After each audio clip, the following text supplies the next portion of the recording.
Sejam bem-vindos aí a mais um painel da 6ª semana de Mercado Financeiro, organizado pela Liga de Mercado Financeiro aqui da PUC. Eu sou o Felipe Elgarten, sou diretor de pessoas aqui na Liga e hoje vou estar junto da Carolina Kircher, associada de eventos, para mediar esse painel. E a gente tem a honra de receber aqui dois convidados ilustres, Leandro Busquet, sócio e head de Real Estate da 20 Partners, e Ricardo Almendra, CEO e fundador da RBR Asset Management. Então, vamos começar esse painel aí sobre Real Estate.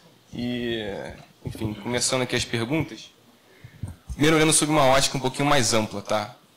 Queria saber de vocês, como é que vocês descrevem hoje em dia a estrutura e o panorama do mercado imobiliário no Brasil? Ainda mais porque, aproveitando essa possível corrente de queda da taxa de juros, esse mercado de renda variável pode ganhar bastante atenção, né? E eu queria saber de vocês quais são as expectativas nesse mercado e quais são os desafios que ele pode enfrentar daqui para frente. Acho que, em primeiro lugar, obrigado pelo convite aí. Para mim é um prazer estar aqui, depois de há muitos anos que eu não vim aqui na PUC, eu estudei aqui, fiz economia aqui também. E até me perdi aqui para achar o IAG mudou, os prédios mudaram e tal, mas é sempre um prazer poder voltar aqui. Eu acho que você tocou num ponto que acho que é muito importante quando a gente olha para a conjuntura do mercado imobiliário no Brasil, né? Eu acho que a economia brasileira em geral, né, acho que isso vale para outros segmentos, mas principalmente para o segmento imobiliário, os ciclos de juros eles são muito dominantes, né, para influenciar o comportamento desses mercados, né? Então, pensar o futuro, tendências do mercado imobiliário brasileiro, sem olhar e sem levar em consideração o ciclo de juros, não faz o menor sentido. E nós estamos entrando claramente num ciclo de baixa de juros. Isso é uma coisa que o Brasil a gente vive ciclos com, né, amplitudes muito grandes, né? Então isso é ruim por um lado, porque isso gera mais, né, volatilidade no preço dos ativos, mas por outro lado, se você já é um pouco mais velho, já passou por alguns desses ciclos, né, você pode tirar bons proveitos do ponto de vista de investimento, sabendo o momento certo de entrar e o momento certo de sair, né? Então, claramente a gente está entrando num ciclo favorável, que eu estimo aí que deve durar no mínimo 2, no máximo 3, 4, 5 anos. Obviamente, não vai ser um ciclo linear, como nunca é no Brasil, né? Vamos ter surpresas no meio do caminho, vamos ter volatilidade no meio do caminho. Mas quando você está num segmento cujo horizonte de investimento é um horizonte de longo prazo, ou de médio prazo, eu acho que isso gera uma oportunidade muito boa. Então, assim, comprar agora, se posicionar agora, investir agora em ativos de base imobiliária, em ativos de renda, eu acho que é uma aposta muito tranquila de fazer. E os ativos, naturalmente, tendem a se valorizar aí nos próximos anos. Tem uma outra discussão, que é uma discussão mais estrutural, que eu acho que depois a gente pode... eu vou deixar o Almeida falar um pouquinho de conjuntura, mas acho que tem fatores mais de longo prazo, mais estruturais, que têm impactaram e continuam impactando as grandes macro tendências de mercado imobiliário, né? Que vai determinar o que está acontecendo com o segmento, o subsegmento A, B, C e D, né? Eu acho que o comportamento humano tem mudado e isso tem impactado a forma como as pessoas se relacionam com as propriedades imobiliárias, né? Mas acho que esse eu vou deixar, senão eu vou acabar monopolizando aqui o tempo, vou passar para o Almendra. Legal, gente. Muito bom estar aqui com vocês. Obrigado pelo convite. A pergunta, assim, vou tentar complementar um pouco o Leandro. E a primeira coisa que eu costumo dizer é, sim, você tem tudo, mercado imobiliário muito correlacionado com com variáveis macroeconômicas, né? Então, se o brasileiro tem mais renda, se o emprego vai bem, se o crédito está mais acessível, se o crédito está mais barato, tudo isso influencia diretamente a dinâmica do mercado imobiliário, e eu acho que a gente vai viver nos próximos... eu não consigo ser nem tão otimista em falar 2 anos, mas acho que a gente vai viver nos próximos 1 ano e meio, um ambiente mais favorável.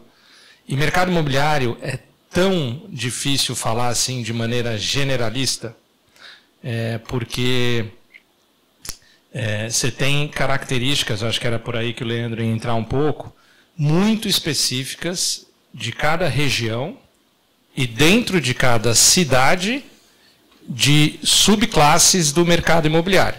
Então, as perspectivas em geral macroeconômicas são boas, mas você tem diferenças muito grandes de um mercado para o outro. Então, exemplo prático, você tem hoje um mercado muito favorável para galpões logísticos, todo o advento do e-commerce, a necessidade de armazenamento, tudo isso fez o mercado de galpões crescer muito no Brasil. A pandemia foi só um acelerador disso.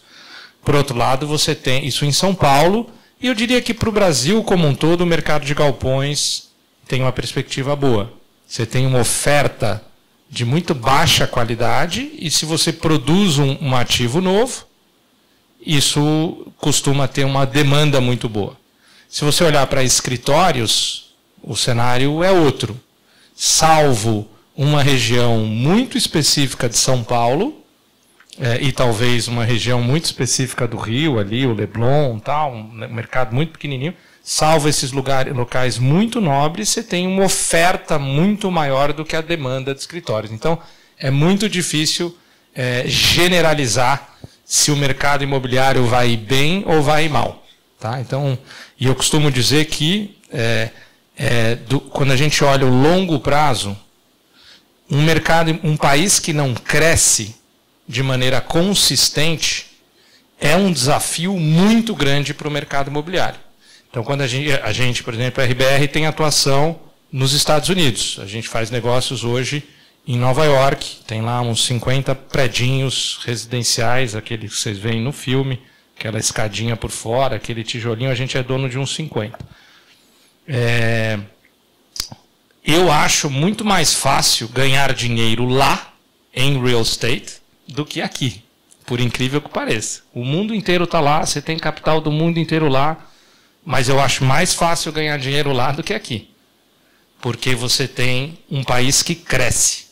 Né? Você compra um terreno, fala assim, putz, essa região aqui nos próximos 5 anos vai receber um número grande de novas empresas, essas empresas vão trazer seus funcionários, esses funcionários vão precisar morar, e além de morar, eles vão precisar de um comércio, e além do comércio tem toda a infraestrutura em volta que vai melhorar, e aí você tem uma parceria público-privado, o governo ajuda, é outro mundo. Então, aqui no Brasil a gente sempre tem esse desafio, que também traz oportunidades, sim, mas o desafio grande desse Brasil que é muito instável.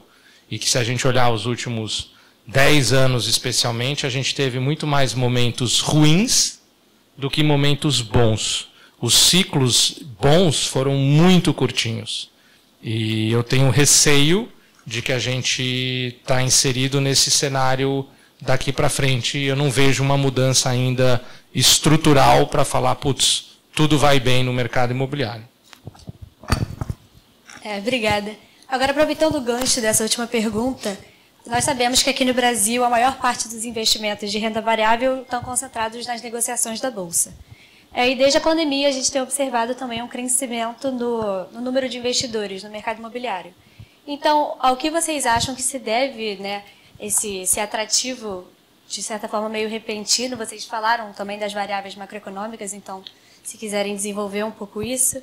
E vocês acham que ainda tem espaço de crescimento nesse mercado que é, de certa forma, subpenetrado aqui no Brasil? E também vocês acham que uma possível taxação dos dividendos seria um empecilho para os investidores?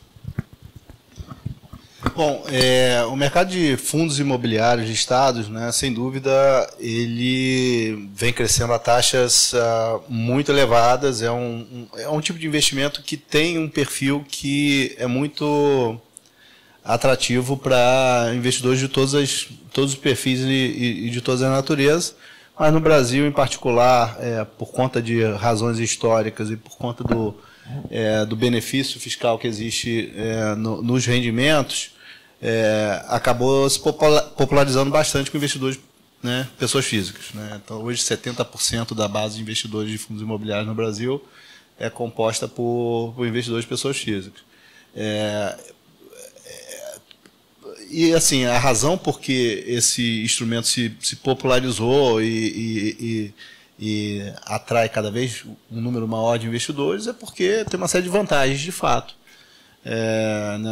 Até então, os indivíduos que queriam investir no mercado imobiliário tinham uma série de barreiras, uma série de dificuldades. Tem uma questão de escala, tem questão de liquidez, tem questão de você não ter um gestor profissional para poder fazer os investimentos por você. Então, quando esse mercado começou a florescer e essas características estiveram disponíveis para os investidores, realmente a gente observou um boom, né? A gente saiu de menos de 200 mil investidores há 3 anos atrás para mais de 2 milhões de investidores hoje em fundos imobiliários, né? Então, eu acredito que a gente está só no início, né? Quando você compara esses mesmos números, né, do ponto de vista de penetração com o mercado mais desenvolvido, como o americano, por exemplo, a gente está apenas engatinhando, né? Então, acho que tem um espaço enorme para continuar crescendo. Tem um espaço enorme para outros investidores de outros perfis, investidores institucionais, fundos de pensão, fundos de equity, terem essa classe de ativo como uma alternativa de investimento também. É uma classe de ativo que tem uma característica muito interessante, porque ela tem um retorno semelhante a um retorno de bolsa, de ações, mas uma volatilidade muito menor. Então, você tem um índice de Sharpe muito consistentemente melhor do que investimentos de renda fixa e puramente em ações, né? Então, talvez por conta da característica de distribuição de dividendos mensais, que é uma característica dessa indústria. Sobre a sua pergunta de taxação de dividendos, né, eu acho que a indústria passou acho que uns 2 anos atrás, talvez, né? Foi 2 anos atrás. Exatamente. Por uma discussão muito profunda sobre a questão de taxação dos dividendos, né?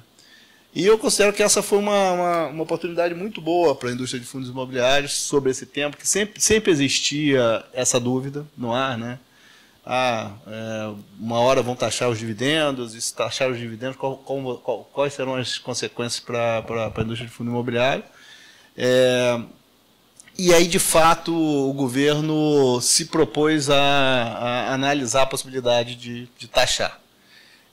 E aí eu acho que houve uma mobilização grande da indústria e mesmo do Congresso para entender um pouco melhor o que é a indústria de fundo imobiliário, né? Para entender que 70% dos investidores são pessoas físicas, que o ticket médio de investimento de fundo imobiliário é de, sei lá, R$5.000, talvez, a gente tinha esse número aí, é um número muito baixo, que, na verdade, você taxa o rendimento, você não taxa o rendimento, mas você taxa o ganho de capital em 20%. Então, no momento em que você colocar uma taxação nos dividendos, eventualmente você vai ter um impacto na valorização e no net o governo pode não ter o efeito de adição de arrecadação que se imaginou inicialmente, né? Porque o governo pode aumentar a arrecadação na taxação dos rendimentos, mas como a valorização vai ser impactada por isso, o que ele capturaria na taxação de ganho de capital, ele vai perder, né? Então, toda essa discussão foi muito... foi feita a exaustão durante essa tentativa, e eu acho que pela primeira vez os políticos, né, entenderam um pouco melhor o que é a indústria de fundo imobiliário e chegaram à conclusão que não faria sentido, né? O que o governo arrecadaria mais era muito pouco, e os grandes prejudicados serão pessoas físicas que não são os grandes investidores do mercado financeiro, né? Então, eu acho que esse risco é baixo hoje em dia, mas se ele acontecer, eu acho que o mercado vai se ajustar e a partir dali vai seguir em outro, no mesmo ritmo, em outro patamar. Eu não acho que a isenção do imposto de renda no rendimento é o principal fator de atração de pessoas físicas para investir em fundo imobiliário. Eu acho que os outros são muito mais preponderantes, na minha opinião. Vou começar pelo final, só para... Tá bom, vai ficar mais fácil para mim, né? Começar pelo final, só para emendar o tema da questão de dividendo. Hoje você... Eu acho que assim, concordo 100% com tudo que foi dito. Se eventualmente viesse a mudar, a gente ia ter que fazer uma análise comparativa de como ficou investir via fundo imobiliário do ponto de vista tributário versus investir em imóveis sem ser através de fundo. Hoje você tem uma vantagem enorme, porque o seu dividendo, os rendimentos mensais são isentos. E se você vai ter um imóvel na sua pessoa física hoje, você vai pagar 27,5% sobre a renda. Se você tiver uma empresa patrimonial, uma holding imobiliária, você vai chegar nos 13%, 14% de imposto. Então, você vai ter que analisar um novo cenário da reforma tributária e comparar.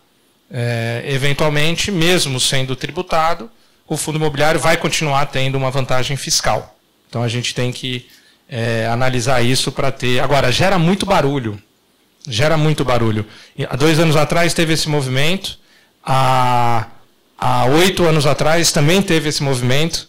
E a grande verdade é que toda vez que tem esse movimento, você tem uma forte venda, todo mundo saindo, meio que sem reflexão, né? Uma coisa muito impulsiva, e você surge um baita momento de compra, porque os fundos ficam muito baratos. Então, eu acho muito improvável que aconteça. Se acontecer, provavelmente é um bom momento de comprar. Tá? Falando um pouco do início da pergunta, perspectiva dos fundos, tal. O brasileiro, eu acho assim, investir em imóveis para o brasileiro é o principal ativo, a principal classe de ativo. Não é ações. Ações é muito pouquinho no Brasil. Nos Estados Unidos, não. Nos Estados Unidos, a maior classe de ativo é ação. A segunda maior é renda fixa. E a terceira maior, pelo menos de ativos financeiros, são os REITs, que são os fundos imobiliários, parecido com os fundos imobiliários. A inspiração dessa indústria veio dos REITs, né? Então, o brasileiro ama, foi por isso, sendo super honesto, que eu montei a RBR lá atrás. Eu falei, pô, o brasileiro ama imóvel. Mas quando ele vai investir em imóvel, ele não faz isso através do mercado financeiro. Puta, esse negócio chamado fundo imobiliário vai crescer. Essa decisão foi em 2012, eu só fui efetivamente, tinha não competição, não podia montar uma gestora, mas em 2012 tinham 100 mil cotistas na indústria inteira. Em 2015, tinha mais ou menos 15, 16, tinham mais ou menos 100 e poucos mil cotistas, quase não cresceu. E hoje tem 2 milhões e pouco. E ainda é muito pouco, né? Então, é um caminho sem volta, o mercado vai crescer,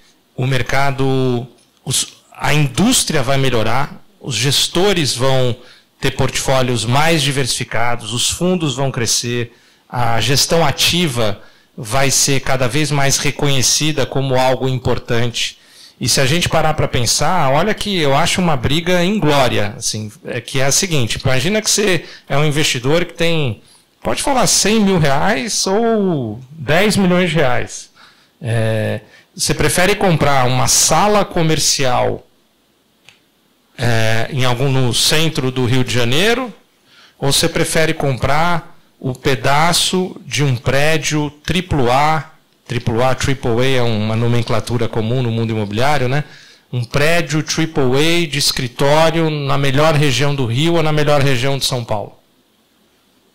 E ainda mais, você vai estar num ativo melhor, você vai ter liquidez, fora a isenção fiscal, você vai ter liquidez e você vai poder diversificar o teu portfólio. Você não vai, porque se uma pessoa que tem 100 mil, 10 milhões ou 100 milhões, se você começa a comprar os imóveis direto, você não consegue diversificar. Se você vai comprando pedacinhos, você consegue ter um portfólio diversificado, que é uma questão absolutamente racional, técnica, de como monta um portfólio, não ter uma concentração grande. Então, acho que são vantagens que vão continuar e só vai fazer a indústria crescer. E a última coisa que eu pensei aqui é o seguinte, é uma provocação. A gente chama tudo isso de fundo imobiliário como uma classe de ativo. Eu mesmo me pego falando, classe de ativo, fundo imobiliário. Na minha opinião, fundo imobiliário não é uma classe de ativo. Imóvel é uma classe de ativo. E dentro do imóvel, vários subsegmentos. Se é shopping, se é escritório, se é galpão, tal. Mas imóvel é uma classe de ativo. Estou com o meu portfólio exposto a 10% em imóveis. Legal, acho que essa é uma frase que faz todo sentido. Agora, se você falar para mim que você tem 10% do teu portfólio em fundos imobiliários, eu vou falar, putz, mas você está investido em imóvel? Você está investindo em renda fixa? Ou você está em fundos que fazem de tudo um pouco? Porque você tem basicamente 2 tipos de fundo imobiliário. Ou 3, vamos falar assim. Primeiro, fundos de tijolo. Você tem fundos de papel, uma renda fixa com lastro imobiliário. É igualzinho, para mim, uma renda tipicamente os fundos compram CRI, né? Certificado de recebível imobiliário, mas pode ser uma LCI ou uma LIG, né? Que são outros títulos que podem ser emitidos. Então, eu acho que a gente tem que refletir sempre nessa direção, né? Fundo imobiliário, ele é sempre chamado assim de renda variável, né? Mas quando você vai olhar nas gestoras, aquelas gestoras que não têm um foco específico em real estate, como a 20, como a RBR, várias vezes falam, quem vai olhar fundo imobiliário? Vai lá para a área de renda fixa. Normalmente é a área de renda fixa que vai olhar, não é a área de renda variável. Só que sempre, como as cotas dos fundos imobiliários variam, oscilam, tem volatilidade, acabam a gente falando de renda variável. Então, eu acho que com o tempo, quando a gente falar daqui a 10 anos, provavelmente você vai tratar o fundo imobiliário de um jeito diferente dentro da alocação de um portfólio. Ele tem volatilidade, ele oscila, ele tem os seus riscos, mas o fundo é só um instrumento. A gente não fala assim, por exemplo, o meu portfólio tem 20% em um FIA, Fundo de Investimento em Ação. Ninguém fala isso, porque FIA é um instrumento. Ou um FIM, Fundo de Investimento Multimercado, FM. Eu tenho 20% em FIM. Não, você não fala isso, você fala, eu tenho 20% em multimercado. Então, acho que a gente tem que olhar a classe, né, esse instrumento, já estou eu falando classe de ativo aqui, um instrumento fundo imobiliário, como só uma casca, e dentro dessa casca você vai poder comprar imóvel ou você vai poder investir numa renda fixa. Então, acho que são... Tem os fundos que misturam tudo isso, que são fundos, normalmente a gente chama de multi-estratégia. Tá? Perfeito. Então, quem quiser ficar ligado, daqui a 10 anos, na 16ª semana de mercado financeiro, vamos trazer esse assunto de novo para a gente dar debatida. Pegando esse gancho que você falou, Ricardo, do mercado que está em constante mudança e expansão, você pode começar se quiser. O Leandro falou bastante sobre o mercado imobiliário sustentável, né, vem crescendo bastante, né, nos últimos tempos, principalmente com essas tendências ESG, de ambiental, social e governança. A gente até comentou ali fora um pouquinho, a gente estava conversando. E eu queria saber de que forma que a indústria está se adaptando e se remodelando para se encaixar nessas novas tendências, principalmente como ela está se dissipando nas diferentes vertentes que o mercado imobiliário apresenta. Queria saber isso, né? Legal. Acho que esse também é um assunto que está engatinhando, e agora acho que numa velocidade muito boa, e eu fico feliz por isso. Eu gosto de pensar em ESG como eu costumo falar lá na RBR, que na prática são as eu gosto de falar melhores práticas. Você tem o teu negócio com um olhar de pensar em fazer do melhor jeito possível, pensar em fazer as melhores práticas que estão ao seu alcance. ESG nada mais é do que isso quando você pensa em políticas, em investimentos sociais, de governança ou ambientais. E nessa linha, tem bastante coisa que dá para fazer já, mas certamente isso vai evoluir. Eu vou dar um pouco do exemplo do que a gente está fazendo na RBR, que eu acho que são casos práticos interessantes. Tá? Então, na parte ambiental, que normalmente quando a gente pensa em ESG, o mais fácil é pensa na sustentabilidade. Né? Então, quando a gente vai fazer uma obra, a escolha dos materiais que a gente vai escolher, que a gente vai utilizar, isso tem uma questão de sustentabilidade muito importante. A eficiência energética, se você consegue e vai usar mais ou menos energia, isso tem uma influência também muito grande em sustentabilidade. E água, a mesma coisa, lixo, a mesma coisa. Então, tem uma série de coisas que a gente faz na RBR, a gente desenvolveu lá uma cartilha, e toda vez que a gente não é um construtor, a gente é um investidor imobiliário. Eu sento com a incorporadora e com a construtora e discuto dentro de uma cartilha que busca esse impacto de melhores práticas no que tange a sustentabilidade. Tem uma série de certificações no mercado. Então, a principal delas aqui no Brasil, mais utilizada, chama LEED, L-E-E-D, e você tem certificações que você busca para uma obra ou para um prédio que já existe, e aí você vai certificá-lo se ele está maximizando em termos de energia, em termos de água, o prédio. Tá? Então, tem uma série de certificações.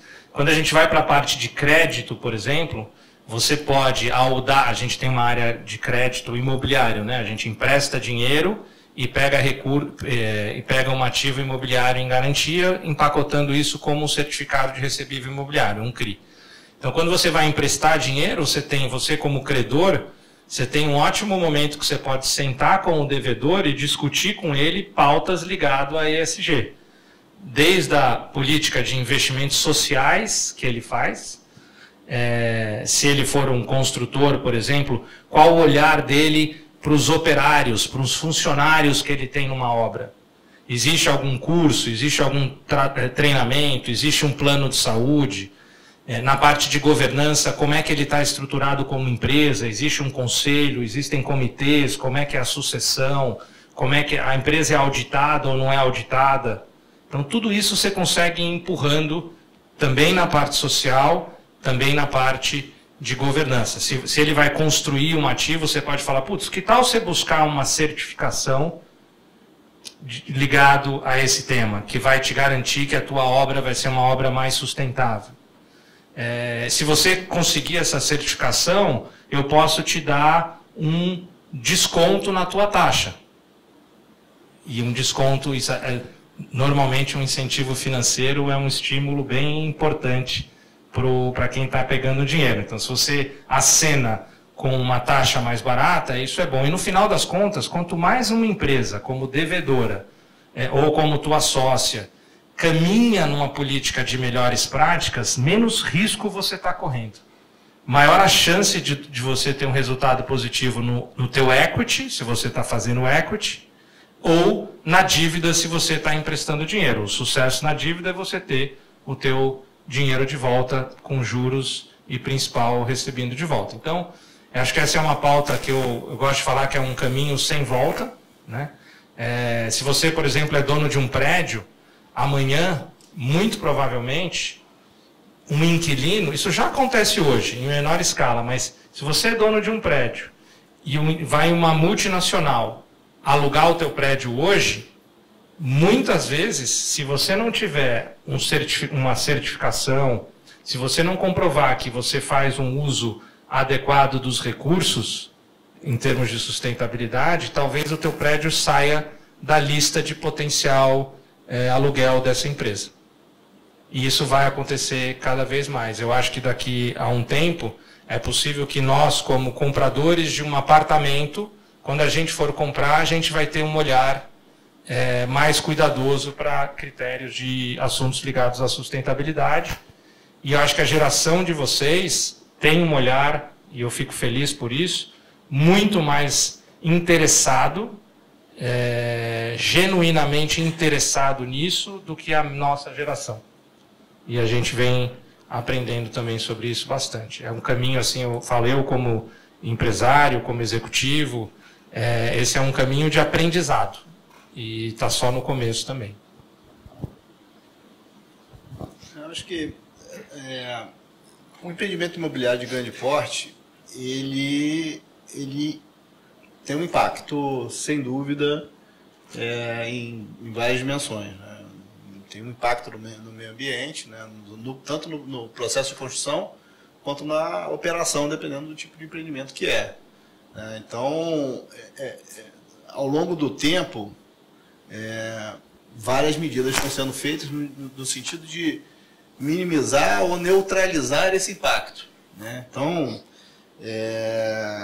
seja utilizando boas práticas na construção, seja depois na operação você tendo uma operação que seja demandadora de energia em menor grau, carbono neutro, o que seja. E eu concordo com a Almendra que os incentivos e a pressão para que a indústria imobiliária seja cada vez mais sustentável é crescente, de todos os lados, né? Seja do cliente final, como o exemplo que ele falou, seja do financiador, que vai te emprestar dinheiro mais barato se você seguir as boas práticas. Mas ainda, eu acho que ainda tem pouco no mercado imobiliário de impacto positivo, né? Eu acho que tem oportunidades para que a indústria imobiliária tenha esse papel, né? Assim, a gente tem em outros países isso com mais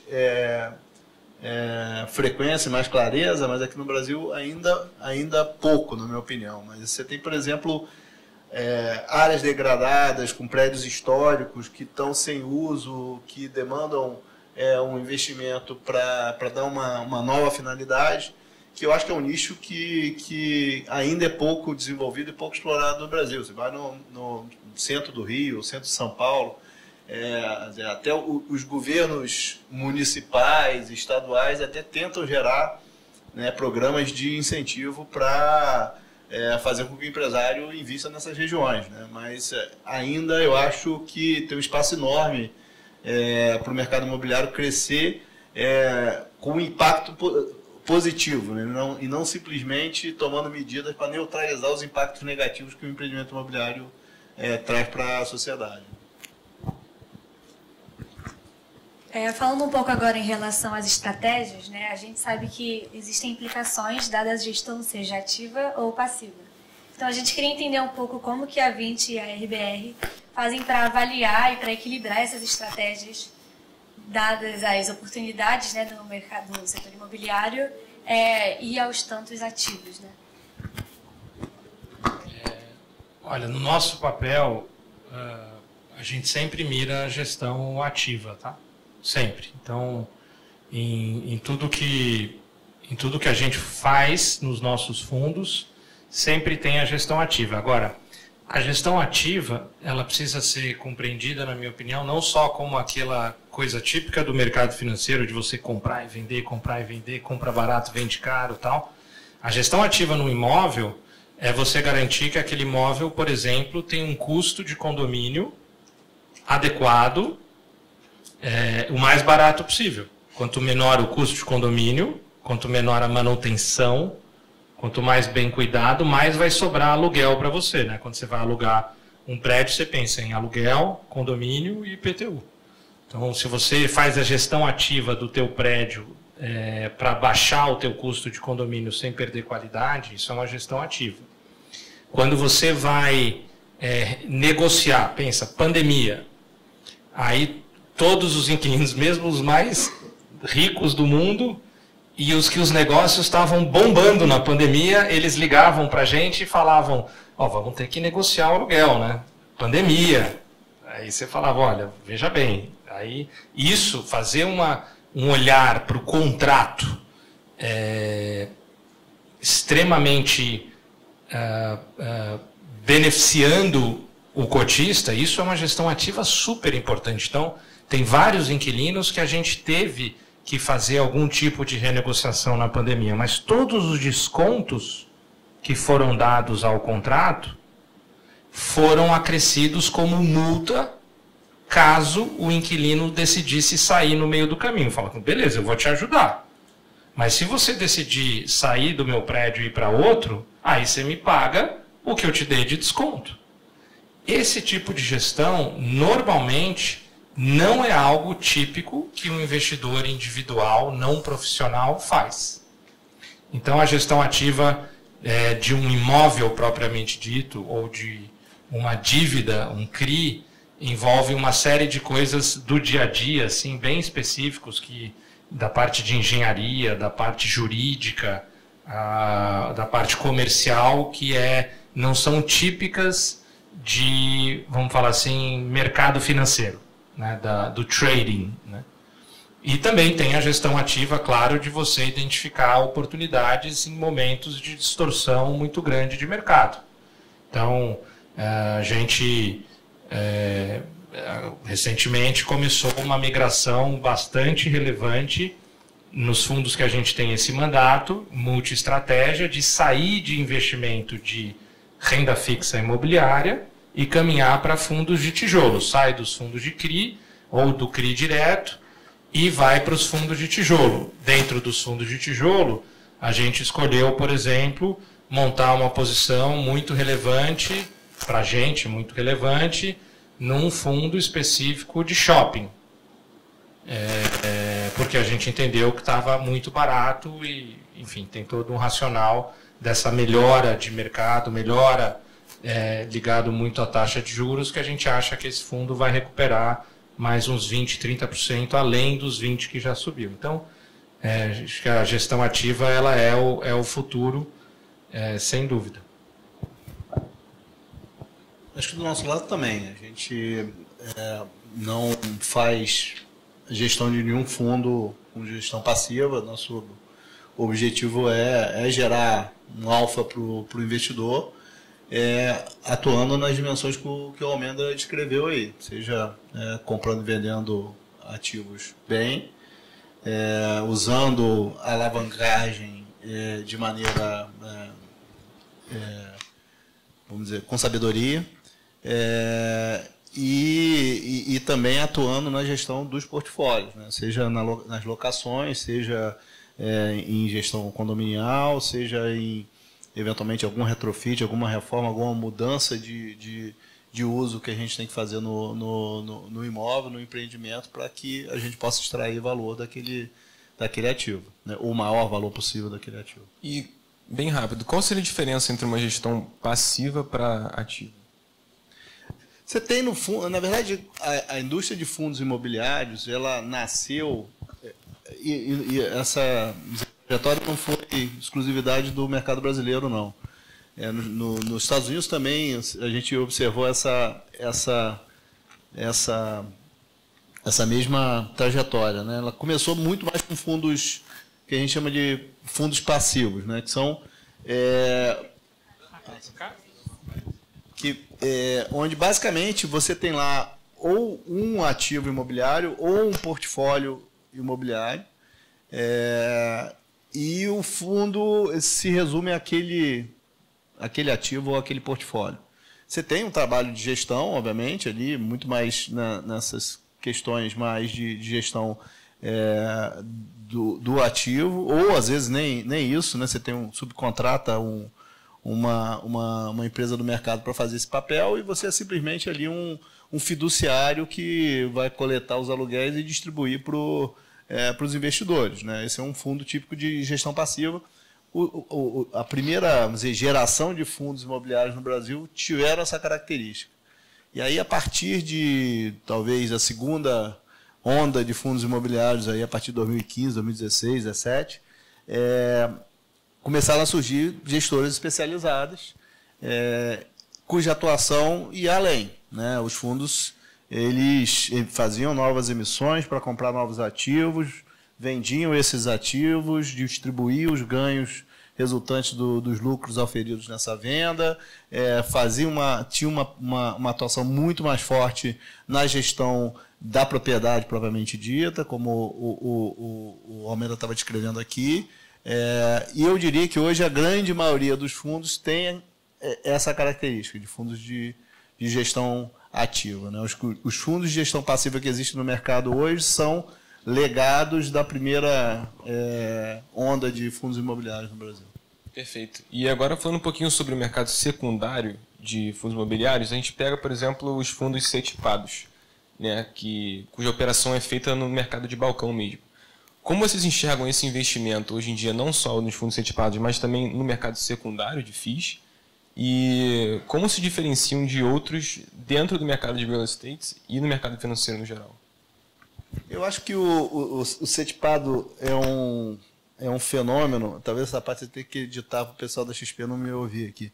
É um fenômeno que surgiu muito da demanda dos investidores, né? Por conta de uma necessidade que os investidores tinham de não ver o seu investimento piscando na tela com um valor diferente todo dia. Na prática é isso. Ok, se tem demanda, se o investidor quer isso, a gente vai estruturar um produto que tem uma característica em que vai ter menos volatilidade. A consequência é que vai ter menos liquidez, né? Porque, né, é a liquidez que faz um ativo ser negociado várias vezes por dia e, com isso, o preço oscilar piscando na tela, né? Eu acho que a XP foi pioneira no desenvolvimento desse produto, porque ela tem o pulso dos clientes, né? Ela sabe que o investidor quer, quais são as angústias e quais são as demandas do investidor. E por um período, quando o mercado de fundos listados estavam em baixa, e quando as cotações no mercado secundário estavam com descontos muito altos em relação ao valor patrimonial, foi uma alternativa que deu super certo, né? E continuará dando, né? Porque você sempre vai ter investidores que preferem, não, eu prefiro carregar essa renda fixa aqui com menos liquidez por mais tempo, desde que eu não tenha volatilidade, e eu estou disposto a abrir mão de um pouco de liquidez para ter menos volatilidade. Mas, assim, de fato, se o investidor precisar da liquidez, o preço vai ser o preço que o mercado ditar. Então, e a gente vai ter agora uma situação inversa, né? Como o mercado está recuperando, a gente está entrando num ciclo, né, em cujos ativos imobiliários e financeiros vão revalorizar, já estão revalorizando. Você vai novamente ter demanda porque também o investidor gosta de ter o que é melhor, né? Sempre está certo, faz parte, da natureza humana. Então, se o secundário está tradando acima do valor patrimonial, eu quero o secundário. Se está tradando abaixo, eu quero alguma coisa que não trade. Então, a gente vai ver um movimento inverso. Uma preocupação que eu tenho em particular porque todos esses fundos que foram lançados como CETIPados, ele tem como porta de saída serem listados em algum momento, né? Eu acho que o conceito foi, nesse momento não está bom de estar, vamos começar com um fundo CETIPado, onde as negociações são mais controladas, em ambiente de balcão, e quando o mercado estiver bom de novo, a gente faz a listagem, né? Só que você tem lá milhões de investimentos represados que estão buscando liquidez. Então, organizar esta listagem para que você não tenha um efeito, vamos dizer, de overhang, como a gente chama no mercado, por conta dessa liquidez represada, acho que vai ser um desafio também grande. Um pouco a acrescentar.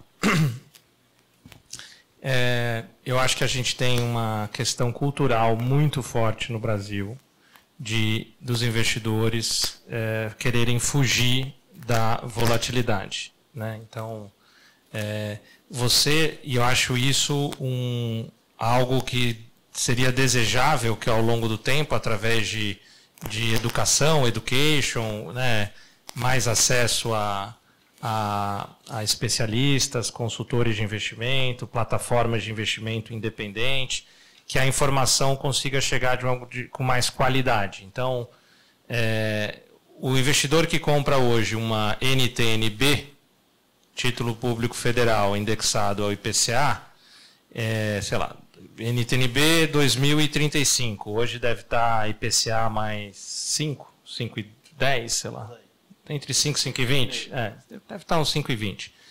Então, se ele carregar de hoje até 2035, salvo se o Brasil não quebrar, que eu não acho que vai quebrar, ele vai receber IPCA mais 5,20. É uma renda fixa. No meio do caminho, o valor disso muda drasticamente, porque todo dia a NTN-B 2035 é negociada no mercado secundário por um preço, que é o preço unitário do título, o PU, diferente do que aquela taxa que ele comprou. Então, se era 5,20 e foi para 4, o PU subiu. Aquilo que você pagou 100 tem que ter subido, e para que lá na frente você tenha o retorno de IPCA mais 4. Se a qual é o duration, tá?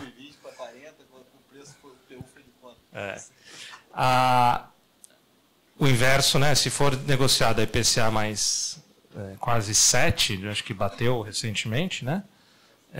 O PU tem que ter caído muito. E eu acho uma pena se o investidor não tem a clareza todo dia que aquele título subiu ou caiu.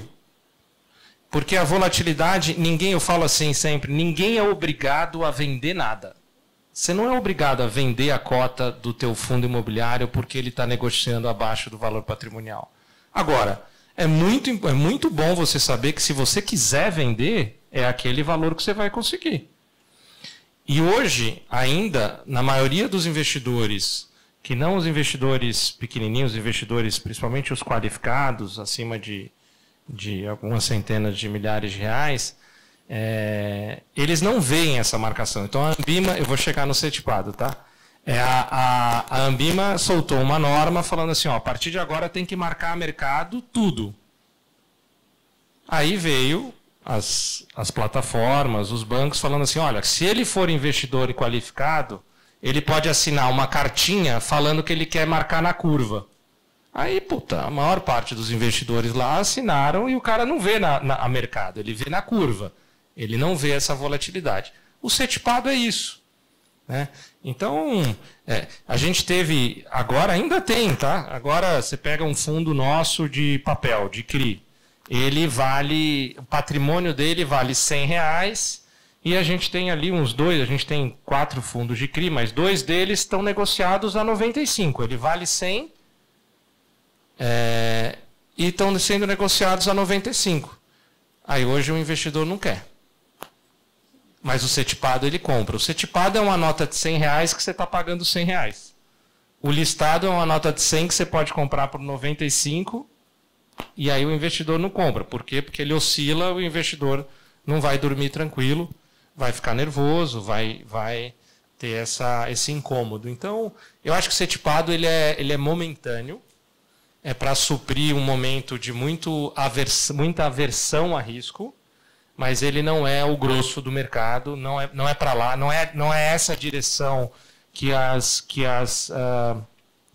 os órgãos governamentais estão empurrando.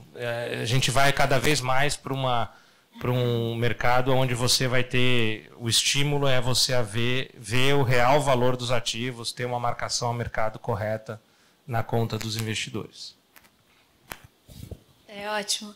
E agora falando de uma temática que está muito em pauta e imagino que faça muita parte do dia a dia de vocês, é a forma como a gente está vendo que a tecnologia passa a fazer mais parte do mercado financeiro de uma forma geral e do setor imobiliário. Então, como vocês veem que essas inovações, a gente viu avanços da tecnologia blockchain, por exemplo, da inteligência artificial, Então, como que vocês acham que pode ser implementado no setor imobiliário e quais são os benefícios e os desafios de usar, por exemplo, contratos inteligentes e outros exemplos? Eu entendo muito pouco desse assunto.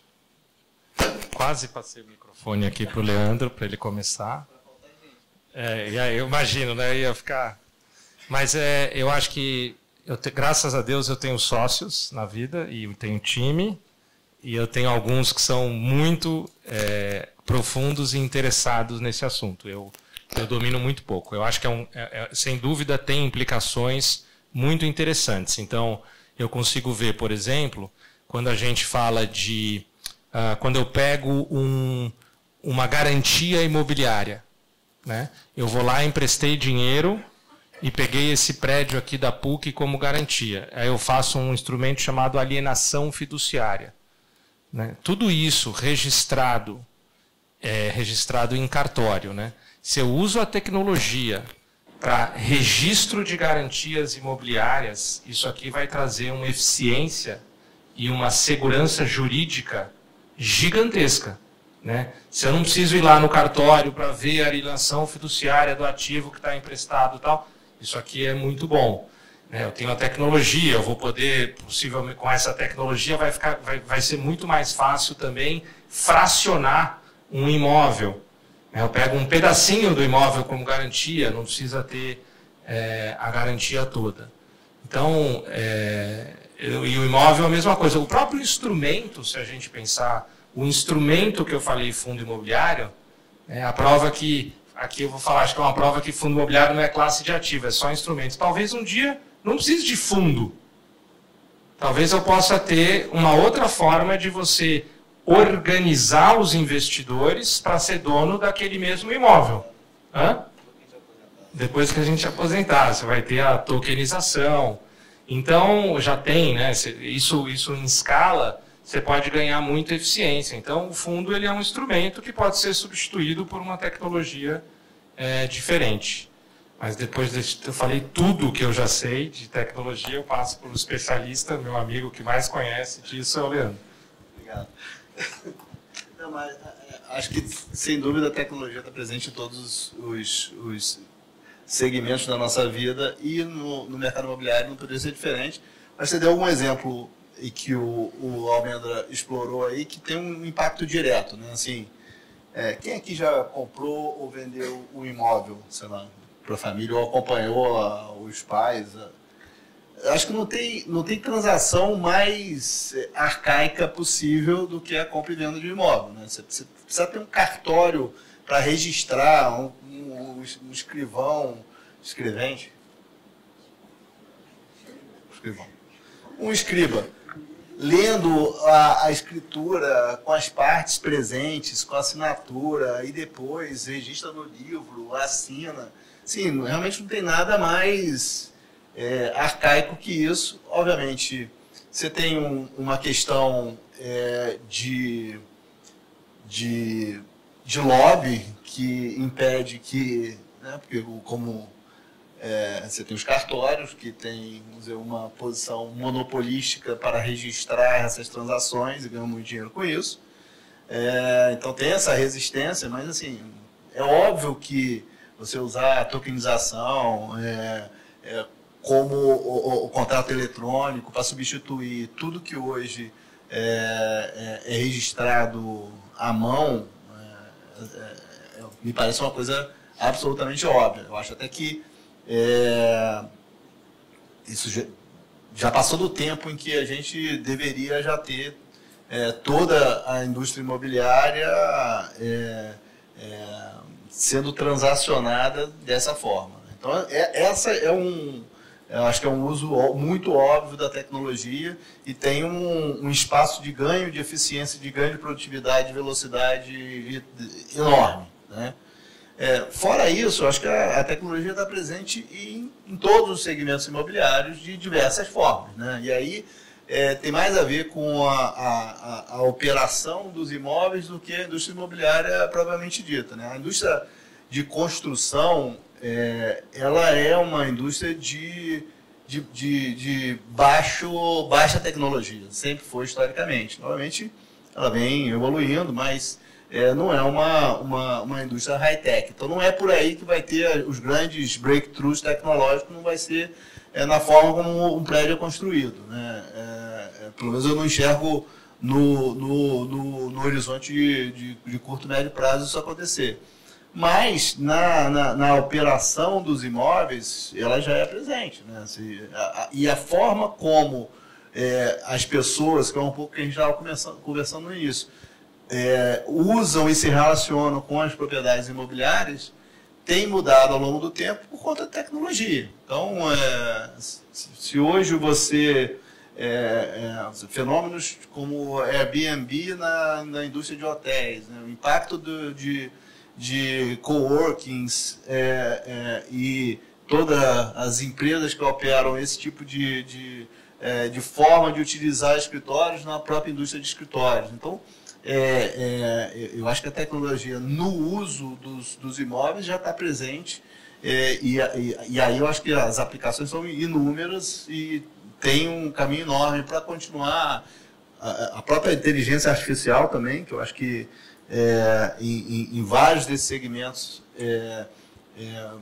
pode ter um impacto grande. Da indústria de shopping, por exemplo, é uma indústria que, para competir com o e-commerce, deveria, e não faz ainda, está também engatinhando, entender melhor as pessoas que estão indo lá para consumir dentro do shopping, né? Quais são os hábitos, o que essas pessoas estão pesquisando, quais são os desejos para que o shopping possa, da mesma forma que você entra num site de e-commerce, ele quer te fazer uma oferta de produtos que seja a mais eficiente, a mais efetiva possível, por que não o shopping não pode atuar também desta maneira, né? Como na hora de definir o próprio mix do shopping, tipo de loja que você vai colocar, onde, localização, a partir do comportamento do consumidor que vai lá todos os dias. Então, acho que tem um caminho ainda enorme para percorrer. Eu acho que, em comparação com outras indústrias, eu diria que a indústria imobiliária até está menos desenvolvida do que deveria na adoção e no uso de tecnologia.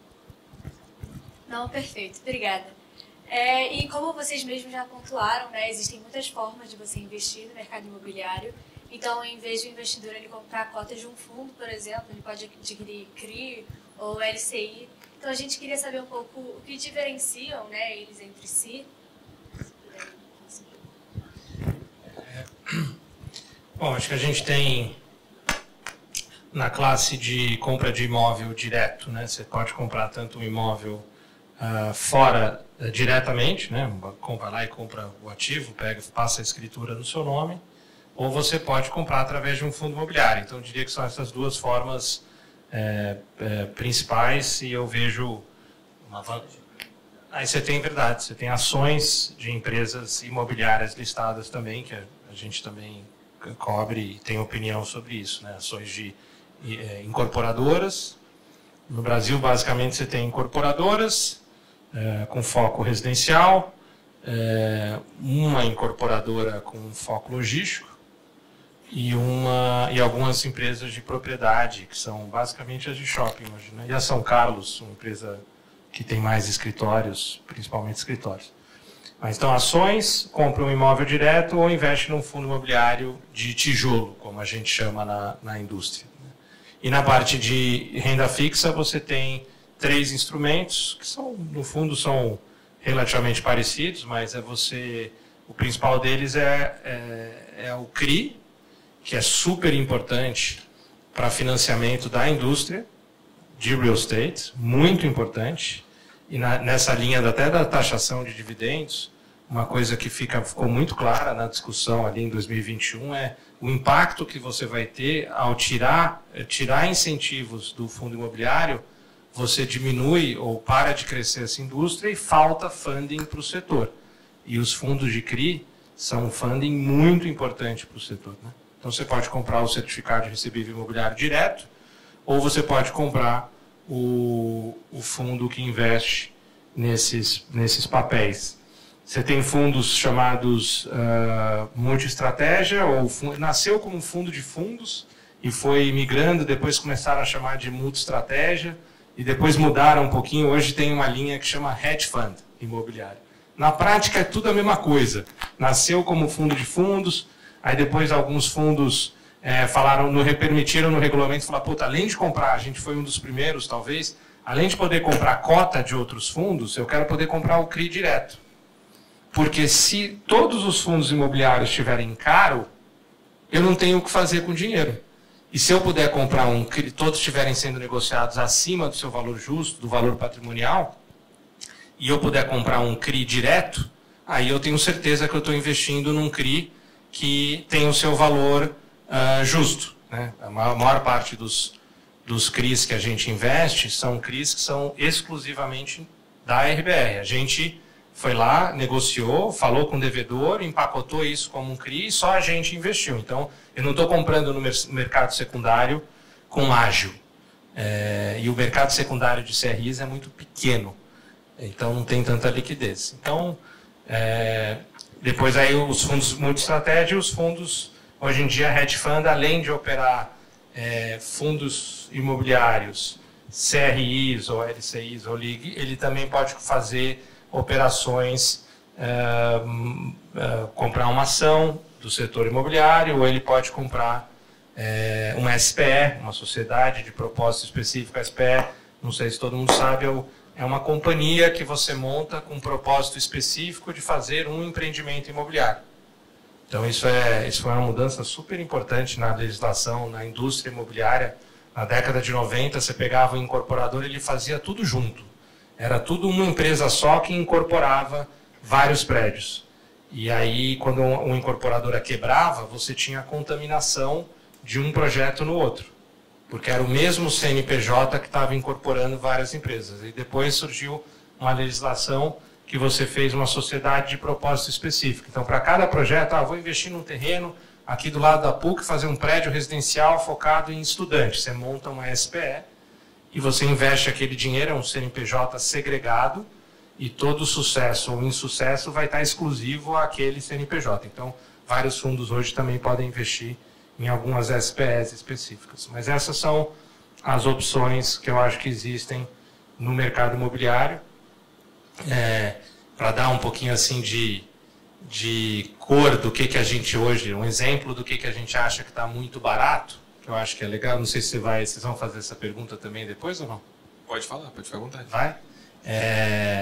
A gente acha que, por exemplo, ações de empresas de shopping ainda estão muito baratas. Nossa principal posição é a Aliança Sonai, que se juntou com a BR Malls.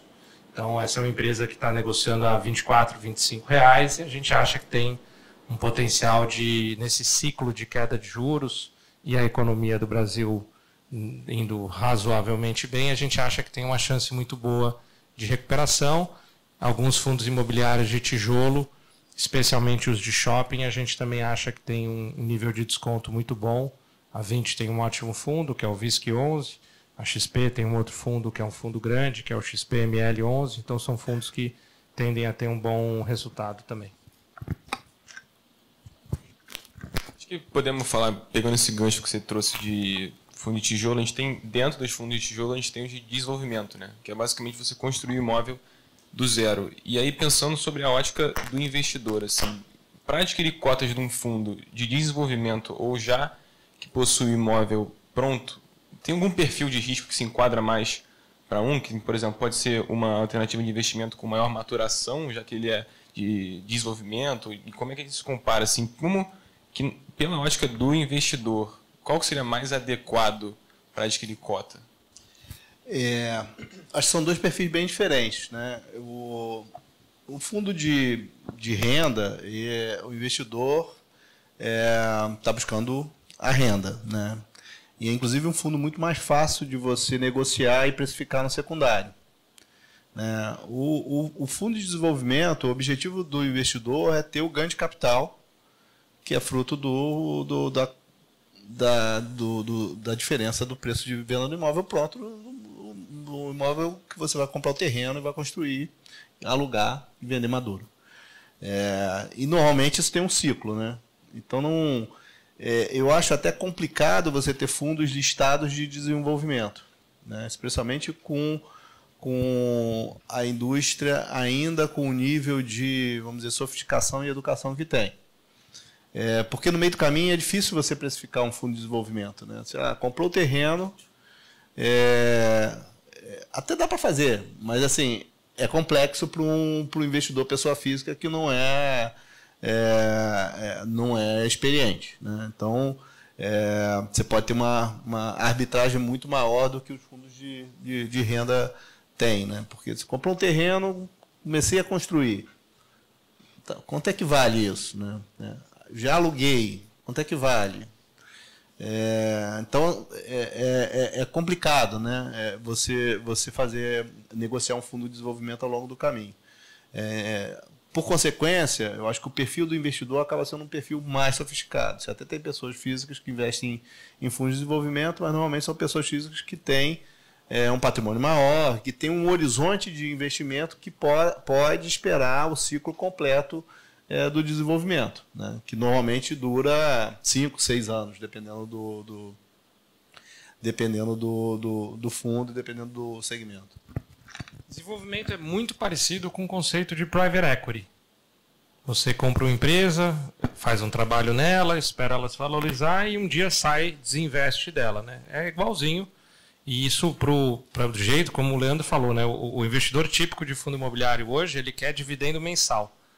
E eu acho um pensamento muito míope ainda, né? Pensa que você vai investir numa ação, e você fala assim, não, eu só quero ação que me paga bons dividendos.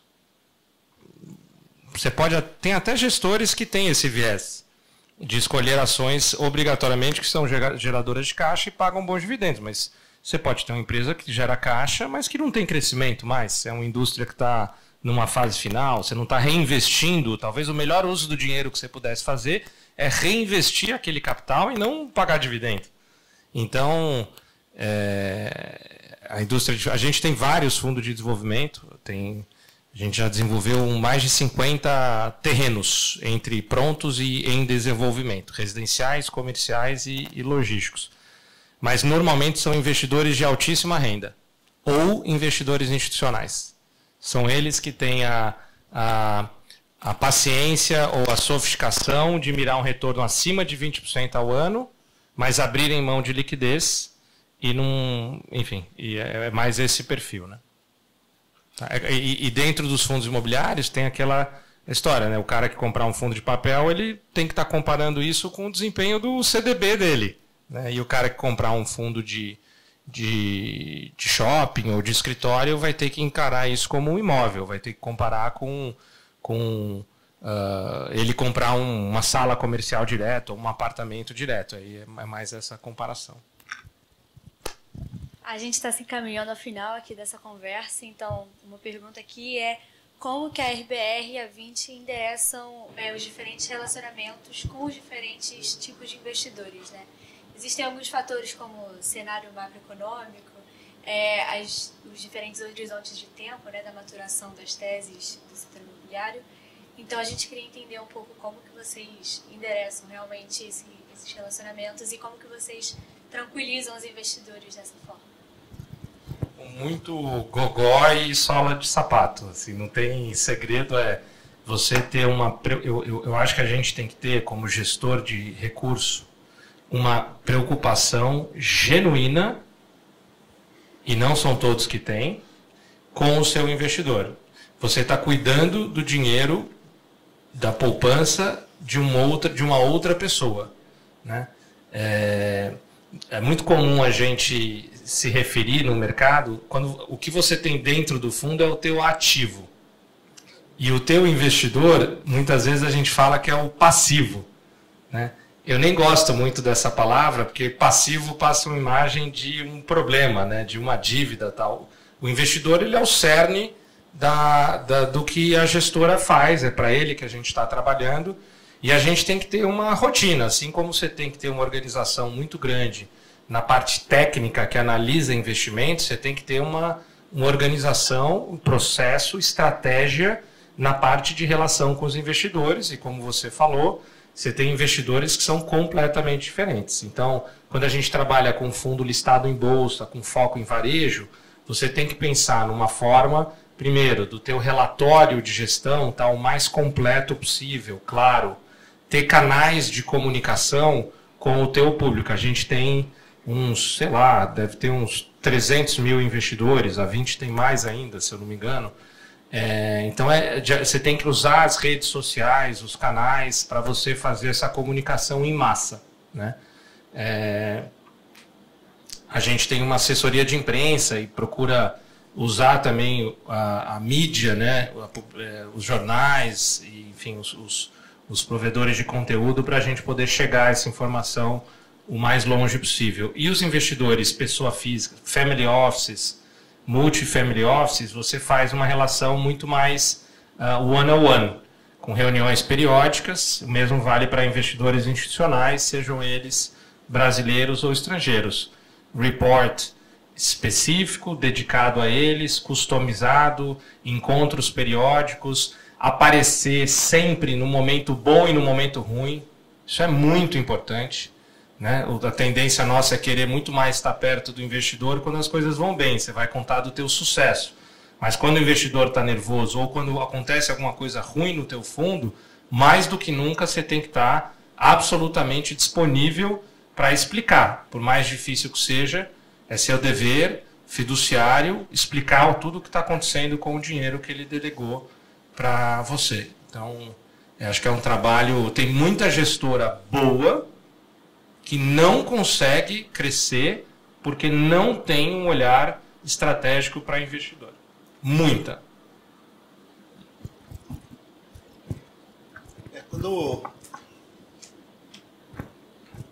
Quando a gente fez o IPO do primeiro fundo da Vinci, foi final de 2016, a indústria estava justamente naquela transição que eu mencionei aqui mais cedo, né, de uma série de fundos passivos para tinham poucos fundos de gestão ativa. E uma coisa que a gente observou é que justamente a qualidade da informação disponível para os investidores naquele momento era muito ruim, né? Assim, a qualidade média dos RIs dos fundos imobiliários existentes naquela época era bem ruim. Eu tinha passado 6 anos como o CFO e diretor de RI da BR Malls, vivi isso, uma companhia aberta, e a gente falou, pô, acho que tem uma oportunidade aqui para a gente estabelecer as mesmas boas práticas que as companhias abertas têm em relação à qualidade das informações. E a gente foi um dos pioneiros em introduzir essas práticas. Você tinha talvez um fundo que já fazia isso bem, que era o BC Fund naquela época. Site dedicado. E aí a gente fez exatamente tudo que uma companhia aberta teve lá, fez um benchmark com as melhores companhias. Nosso primeiro fundo foi um fundo de shopping, o que as companhias abertas de shopping fazem, e introduzimos um pacote de RI, site, planilha de fundamentos, relatórios, etc. E isso teve um impacto muito positivo na indústria, na nossa visão, porque virou de fato hoje a gente até esquece que teve essa origem, né? Porque apesar de ainda ter alguns gestores que não conseguem fazer isso bem, a qualidade média da informação hoje dos fundos imobiliários é infinitamente melhor do que há 5, 6 anos atrás. E a partir daí, só que no nosso caso, o desafio ainda era muito maior do que numa companhia aberta, né? Porque numa companhia aberta você está lidando com investidores principalmente institucionais, né? E aqui a gente está lidando com 450 mil investidores, no nosso caso, pessoas físicas. E aí não... Esse número é muito louco, né? Mas se você pegar a quantidade total de acionistas do Itaú, deve ter quanto? Deve ter mais, mas não é muito mais. Sim, do Itaú, das maiores companhias do Brasil, né? Mas certamente os fundos imobiliários vão estar entre os maiores. Se fizer um ranking junto com as companhias abertas, os fundos imobiliários vão estar liderando esse ranking, né? E aí, só que o desafio é maior justamente por conta dessa característica, né? Estamos falando de pessoas físicas que não têm educação financeira do mesmo nível que um institucional. Você precisa explicar mais, você precisa... E a gente veio aprimorando a nossa comunicação, e é um negócio que a gente faz constantemente. Tem alguns conceitos que são básicos, que valem para qualquer relação com investidores, né? Transparência, consistência nas informações, né? Se você apresenta um número de uma determinada maneira, uma determinada abertura, por exemplo, você tem que ter certeza que você vai conseguir fazer aquela abertura todos os trimestres ou todos os meses, né? Não dá para você, esse mês eu vou mostrar assim, mês que vem eu vou mostrar diferente. Então, eu acho que a consistência é um aspecto que é importante. Disponibilidade para atender, que nesse caso, sendo pessoa física, é um negócio ainda mais delicado. E o que foi a mais, eu diria que hoje, o RI dos fundos imobiliários, em média, é melhor em qualidade, em profundidade, em quantidade de informação, em disponibilidade de informação do que qualquer companhia aberta. Dos melhores gestores de fundo imobiliário. Por quê? Primeiro que a nossa frequência de comunicação é muito maior, porque a gente faz relatórios mensais, enquanto nas companhias abertas é trimestral. Fora isso, a gente faz uma série de outras coisas para tentar nos comunicarmos com esse público pessoa física, podcast trimestral. A gente vai inventando presença nas mídias sociais para conseguir falar com esse público, né? Acho que, so far, a gente tem tido uma razoável... óbvio que sempre tem, porque em qualquer ambiente em que você tem milhares de pessoas, num ambiente em que tem fóruns e etc., você sempre tem espaço para... Você vai ter que lidar com pessoas que estão lá para criar confusão, para haters e etc., mas eu acho que você tem que ter uma certa dose de paciência para entender e lidar com esse tipo de coisa. É um aprendizado constante, como eu disse, uma evolução constante, mas eu acho que a gente tem feito um bom trabalho.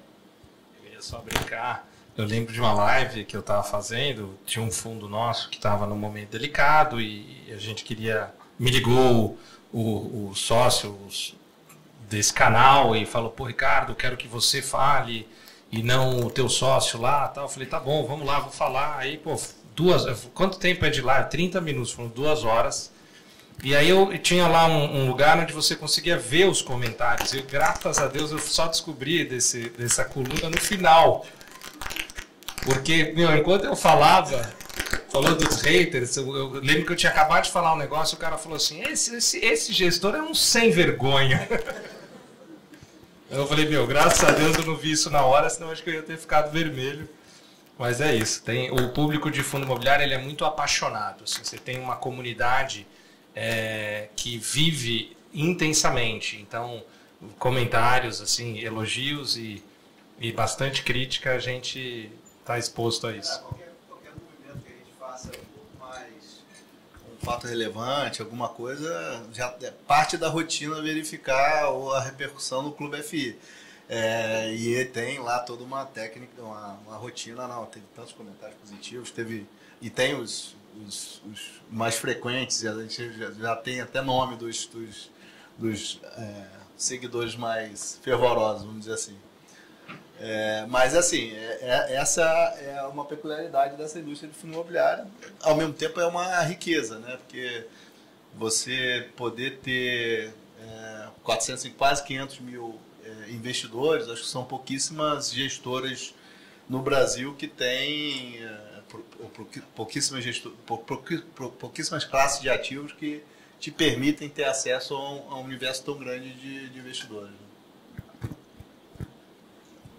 Agora vamos abrir para perguntas do público, se alguém...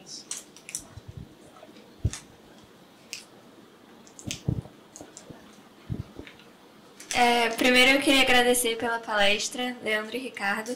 Eu não conhecia muito bem de fundos imobiliários, então foi bem esclarecedor. Eu fiquei com uma dúvida. Pelo que vocês falaram, o fundo de vocês, que é imobiliário, ele também se expõe a outros fundos, né? Fundos de shoppings, que é essa forma talvez de você se expor aos ativos que são, por exemplo, shopping, sem de fato ter um contrato ali, assinar esses documentos. E aí a minha dúvida é porque os fundos de vocês também são negociados em bolsa. Então você pode ter, por exemplo, uma cadeia de vários fundos que vão comprando fundos e aí fica aquele negócio meio artificial, porque o ativo, de fato, que pode ser o shopping ou um imóvel, fica exposto a vários fundos diferentes. Então, por exemplo, se o mercado cair, vários fundos cairiam juntos. Não sei se eu fui muito complicada. Mas a minha dúvida é se existe algum tipo de limite. Por exemplo, se você tem um fundo de tijolo, esse fundo de tijolo não pode investir em outros fundos. Ele só investe, de fato, em um imóvel, um shopping. Eu queria saber se existe algum tipo de limite, assim. Bom, vamos lá. No nosso caso, eu acho que a maioria da indústria se organizou dessa maneira. Eu acho que a RBR tem uma estrutura semelhante. A gente tem fundos especializados por segmento, né?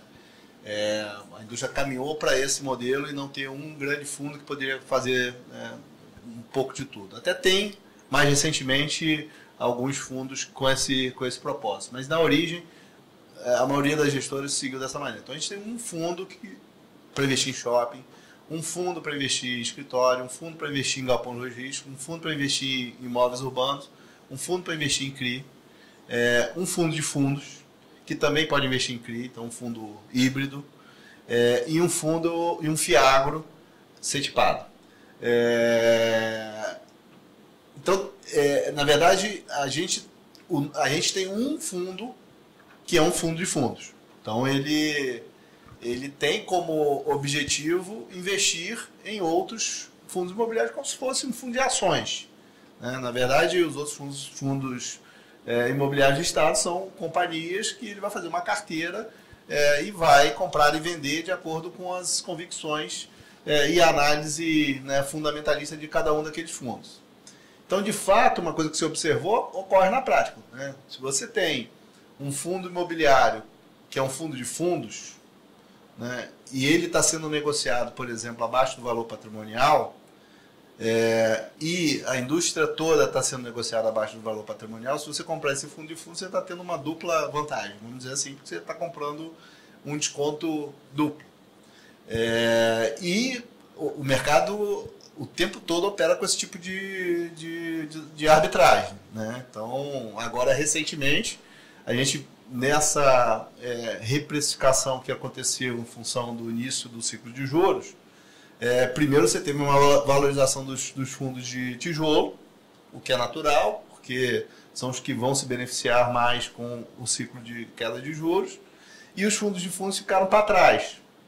Então isso gerou uma oportunidade de alguns gestores falar, opa, ou investidores, aqui os fundos embaixo valorizaram, mas aqui ainda não capturou todo esse valor, e começaram a comprar fundos de fundos, e os fundos de fundos também agora vêm recuperando em valorização. Não existe, até existe algumas classificações de Ambima para você poder classificar seu fundo como um fundo híbrido ou um fundo de CRI, etc.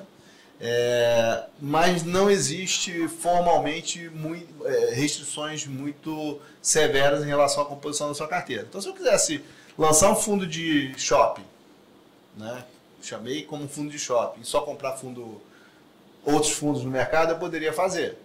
Muito provavelmente eu não conseguiria fazer uma segunda emissão, porque eu basicamente enganei o mercado. Se quer fazer uma coisa, fiz outra. Então, eu acho que uma coisa que é muito importante, isso vale até para nuances um pouco mais específicas da estratégia do gestor, né? Uma coisa que a gente preza muito na Vinci, na área de imobiliária, que a gente procurou fazer, é ser muito fiel à estratégia de investimentos e o mandato que a gente se propôs a fazer quando a gente lançou o fundo. Então, quando a gente lançou o VIS, que era um fundo que era para comprar participação em shopping, diversificado no Brasil inteiro, podendo ser minoritário ou de controle, etc, etc. E a gente tem uma carteira hoje que é muito aderente a esse propósito. Mesma coisa no fundo de escritório. Querendo comprar boutique office, não vamos comprar laje, vamos comprar controle de prédio, e conseguimos manter razoavelmente, porque sempre tem uma tentação grande para o gestor, né? Porque às vezes tem um negócio que é excelente, só que não é exatamente o mandato do fundo. Mas será que não dá para encaixar aqui e tal? Estou com caixa no fundo, tem uma oportunidade com retorno ótimo e tal, mas não é exatamente isso que você se propôs a fazer. Mas não tem uma regra, vamos dizer, rígida que me impeça de fazer. Eu acho que o mercado acaba arbitrando isso, e eu acho que o nosso negócio é um negócio de prestação de serviço, né? Então, num negócio de prestação de serviço, a coisa mais importante que tem é a reputação, né? Se você perde a reputação, você perde tudo, basicamente. Você perde o seu ativo, que são os seus investidores, como o Almeida falou. Então, eu acho que é uma questão de... E tem no mercado gestores que ultrapassam os limites, que fazem coisa errada. Em geral, não chegam muito longe, né? Então, acho que o mercado acaba punindo os ruins e premiando aqueles que fazem o dever de casa direitinho. E vou complementar só uma questão. Um fundo de fundos, classificado como fundo de fundos, não pode ter mais que 10% num só fundo. E um fundo que não é de fundos, é um fundo de tijolo, não pode ter mais do que 50% em fundos.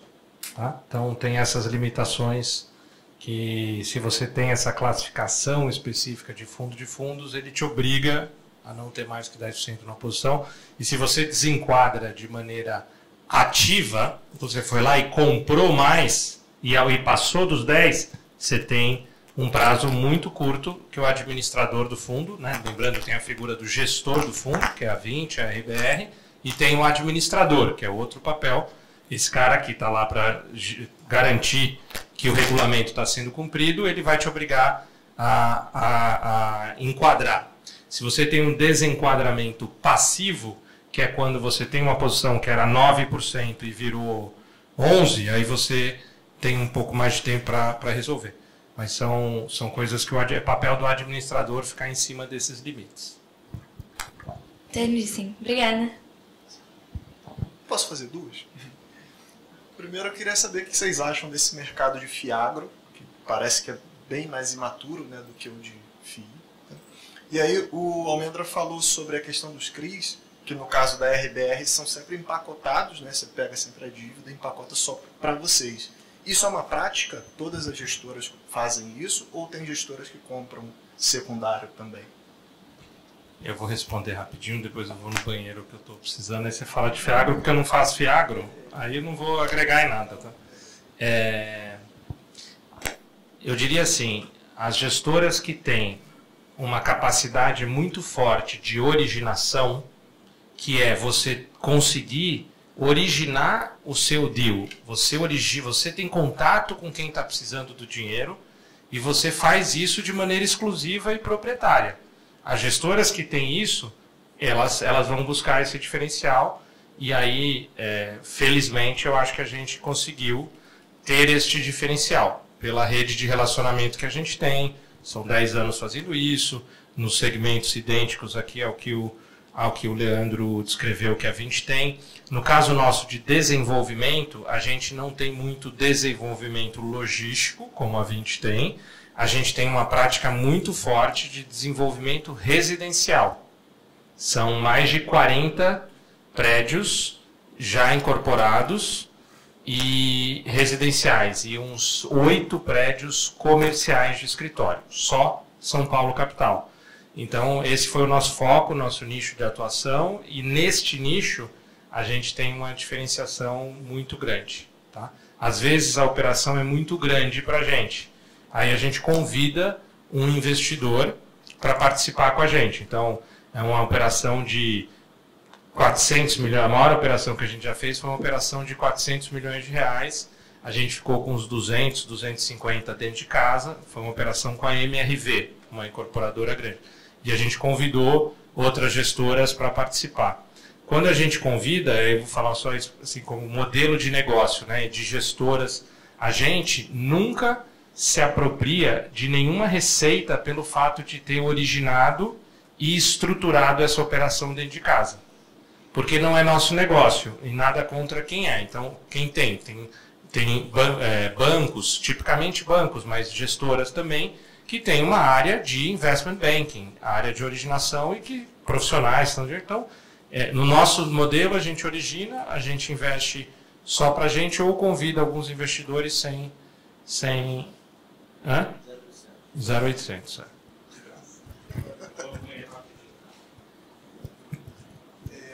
Eu acho que nós também, na nossa carteira de CRI, a gente procura ter originação proprietária, porque você tem um controle sobre a estruturação, é muito melhor sobre vários aspectos. Mas, normalmente, é difícil você ter 100% da sua carteira composta, né, por CRIs que você mesmo originou. Então, você tem casos como esse de outras gestoras parceiras que nos oferecem a possibilidade de co-investir e alguns CRIs a mercado também, a gente, para compor carteira, a gente acaba investindo. Sobre FIAGRO, eu acho, cara, que é um mercado com um potencial absurdamente grande.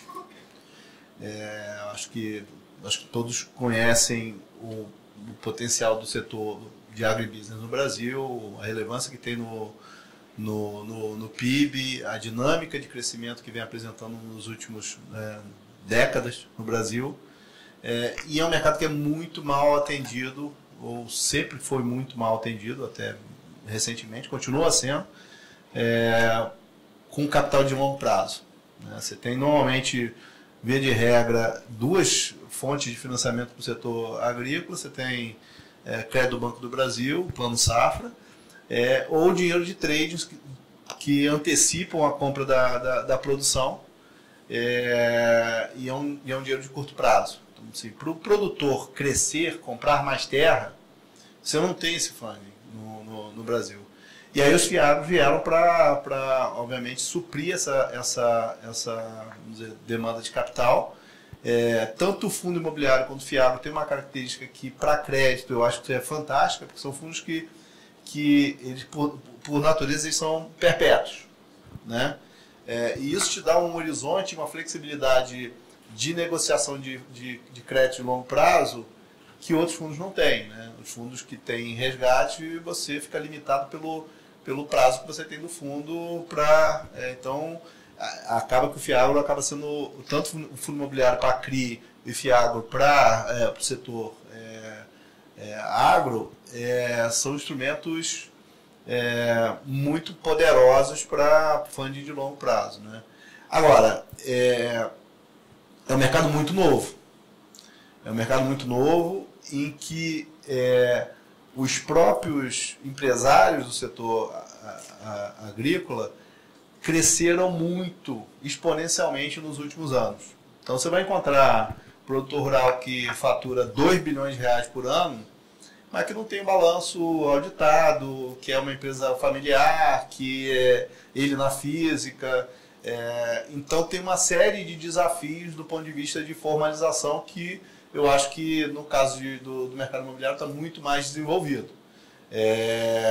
E outro aspecto de risco é que os gestores também são novos nesse mercado. Então a oportunidade é enorme. A recompensa parece ser muito atrativa, mas você tem mais riscos do que um mercado mais consolidado como o mercado de CRI.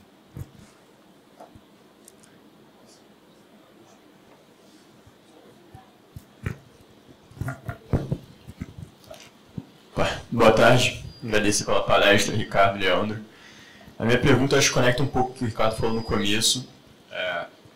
Recentemente eu vi um estudo da Blackstone falando exatamente sobre essa questão, que eu acho que nos Estados Unidos está comentando muito sobre como, enfim, os REITs, né, talvez não esteja num momento tão bom para o mercado imobiliário lá, e eles falam exatamente que depende muito do subsetor que você vai, enfim, completamente diferente logística, um galpão do shopping, no mercado. Eu queria entender como é que vocês fazem para, dado que muda muito por geografia, até o bairro, enfim, completamente diferente de um imóvel no Leblon, em outro bairro aqui no Rio, como é que vocês fazem para conseguir olhar tudo e ter uma expertise em diversas áreas, seja shopping, enfim, diferentes geografias?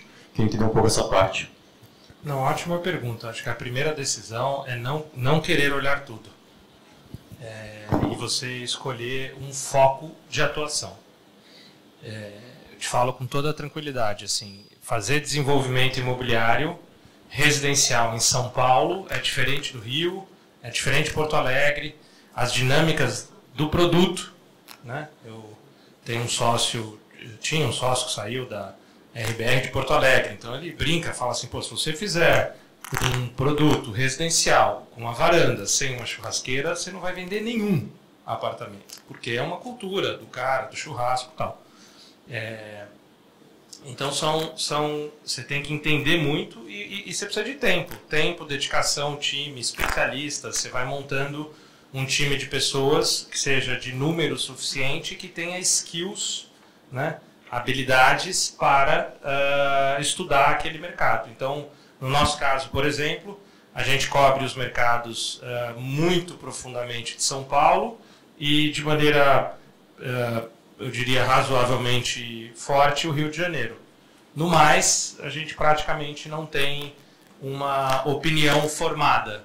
Agora, quando você é investidor imobiliário, você consegue, com muita rapidez, ter uma opinião. Assim, você consegue sentir, eu já, sei lá, vou fazer reunião em Belo Horizonte. Se você me deixar pouco tempo em Belo Horizonte, eu vou conseguir te dar uma opinião de oferta e demanda, de característica, porque você cria essa sensibilidade para para identificar isso, tá? Então, mas são características regionais muito diferentes e características de classes de ativo muito diferentes. Então, shopping é um negócio que eu entendo pouco. O shopping não é só imobiliário. O shopping é uma mistura de imobiliário com varejo. Você gerir um shopping é uma inteligência completamente diferente de você gerir um galpão ou um escritório. Você fazer um prédio residencial requer conhecimentos muito diferentes do que você vai fazer um galpão. Então, você vai escolhendo, não adianta querer abraçar o mundo. A gente nunca fez um desenvolvimento imobiliário fora de São Paulo, por exemplo. Não é só porque é o maior centro, mas é porque é onde a gente está e onde a gente resolveu se especializar, tem mais liquidez. A experiência dos grandes players de incorporação no Brasil, no início dos anos 2000, que resolveram diversificar Brasil afora, foi terrível. Se deram muito mal mesmo. Foram grandes prejuízos de todas as empresas listadas em bolsa, desde a Cirela até as menores. E as melhores corrigiram isso rapidamente. Tá? Então é ter bastante foco. Eu acho que outra coisa, olhar para fora do Brasil é algo também que te ajuda bastante a se desenvolver. Então, a gente tem uma presença hoje nos Estados Unidos. Estou lá desde 2016 olhando investimento. O que está acontecendo no mundo hoje aqui no Brasil de galpões era algo que você conseguia enxergar lá, né? Você tem produtos lá fora que são muito, muito fortes. Por exemplo, a classe de apartamento residencial para renda, né? Você ser dono de um prédio inteiro e colocar para locação é algo ainda incipiente no Brasil. E lá fora, Nova York, que a gente está, por exemplo, 65% das pessoas moram de aluguel. Elas não são proprietárias. Então você tem um monte de investidor enorme imobiliário que são donos de centenas de milhares de apartamentos e gerem aquilo de maneira profissional. Então olhar para fora vai te trazendo bastante aprendizado também.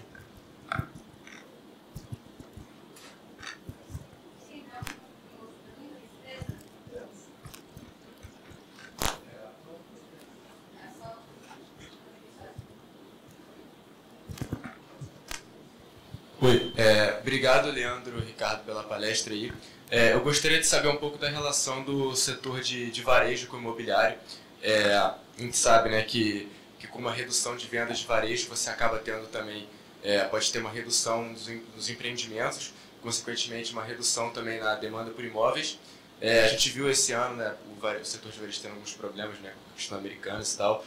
Então, qual é a importância de uma crise no varejo no setor imobiliário? Sem dúvida tem impactos em diversos segmentos do mercado imobiliário, né? O primeiro deles é, mais óbvio, o mercado de shoppings, né? Sem dúvida, como o Almeida falou, o business de shopping não é um business simplesmente imobiliário, é uma combinação de imobiliário, varejo e serviço, né? Crescentemente serviço também, que eu acho que é uma característica que vem mudando no setor de shopping centers nos últimos anos, né? O mix do shopping hoje é cada vez mais serviço. Mas varejo, sem dúvida, continua tendo uma predominância grande. Então, se o segmento de varejo vai mal, isso tem um impacto. A gente teve, no Brasil, acho que crises mais localizadas, né, em grandes empresas, né? Acho que o varejo, em geral, que paga a conta do shopping, né, porque, em geral, as lojas americanas, quando não pedia muito desconto, já pagava muito mal, em termos de aluguel por metro quadrado. Não eram os melhores geradores de receita para um shopping. Então, as lojas âncoras, em geral, elas têm um efeito de atrair público para que as lojas satélites vendam bem também e consigam pagar um aluguel um pouco mais alto. Então, teve pouco impacto o efeito Americanas na receita do shopping, até porque depois que uma empresa entra em recuperação judicial, ela tem que manter os aluguéis em dia, senão ela pode ser despejada, né? Então, acho que a Americanas, nas lojas onde ela permaneceu ocupando, ela tem mantido os aluguéis em dia. E aí você tem um outro segmento que cresceu muito no Brasil por conta do crescimento de comércio eletrônico, foi o segmento de galpão logístico, né? E aí você tem alguns outros players que vinham crescendo muito fortemente, né, nesse segmento e que reduziram o apetite por crescimento, né? E aí eu acho que nesse caso até você pode ter situações específicas onde o impacto pode ser, num fundo em particular, maior, né? Porque uma das características importantes de um shopping center é que a sua concentração por locatário é muito baixa. Então, o maior tenant de um shopping center vai representar 2%, 3% da receita no máximo. Agora, você pode ter um galpão logístico, por exemplo, alugado para americanos, 100%. Então, se esse galpão representa 20%, 15% do portfólio de um fundo de galpões, o impacto pode ser relevante. Mas, sem dúvida, o que está acontecendo com a indústria de varejo teve algum impacto, mas eu acho que foi um impacto menor do que o headline poderia trazer. E o que a gente... se tem um segmento que vai se beneficiar também pelo início de ciclo de baixa de juros, é o segmento de varejo. Então, acho que o pior, podemos dizer, já ficou para trás. E com isso a gente chega ao fim de mais um painel da Semana de Mercado Financeiro. Muito obrigada, Ricardo, Leandro. A gente queria presentear vocês com uns brindezinhos da Liga.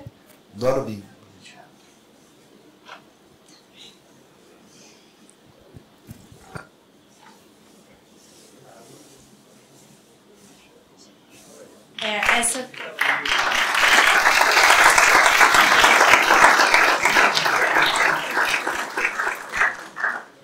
Essa foi a terceira palestra de 13, tá bom? A Semana de Mercado Financeiro vai acontecer até o dia 18 de agosto. O cronograma tá lá no nosso Instagram e site, então não se esqueçam de conferir. Obrigada também a todos que ficaram, né, na palestra de hoje. E a gente vai sortear agora um livro e uma mochila da Vinci também. Então, se vocês puderem escolher um número aleatório pra gente sortear. Isso. 10. Tá, 10 então.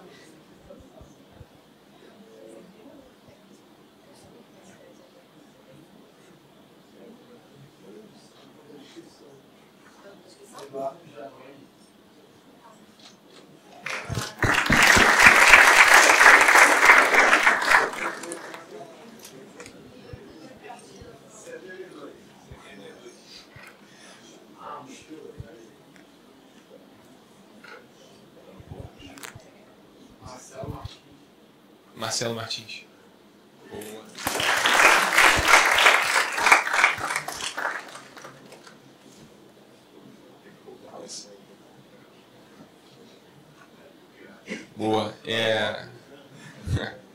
também, pessoal, aproveitar para divulgar algumas coisas para vocês aqui. A própria 20 está com vaga para o Summer já abertas. Inclusive, eles têm um stand aqui fora. O pessoal vai estar aí para tirar qualquer dúvida. Enfim, vão ter alguns brindes para vocês. E eu recomendo que vocês fiquem ali fora um pouquinho, trocam uma ideia.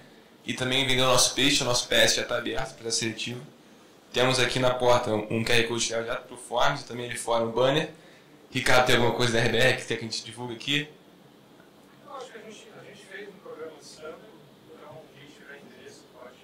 Então fiquem ligados. Primeiro, agora, no verão passado, a gente fez um programa de winter, vamos falar assim, menos estruturado, acho que para 20, mas a gente teve 2 vagas, inclusive de alunos provenientes de projeto social que a gente investe, foi muito legal. E a gente vai ter um summit na virada do ano. Bem legal. Então fiquem ligados aí nas redes sociais, tanto da 20.RBR e também da Liga. Avisar que vai ter um coffee break agora aqui fora para vocês. Enfim, nossa próxima palestra está vindo aí, temos muitas ainda para vocês. Então, agradecer de novo, Leandro e Ricardo, foi excelente e espero que vocês possam voltar aqui, enfim, em próximas edições. Muito obrigado.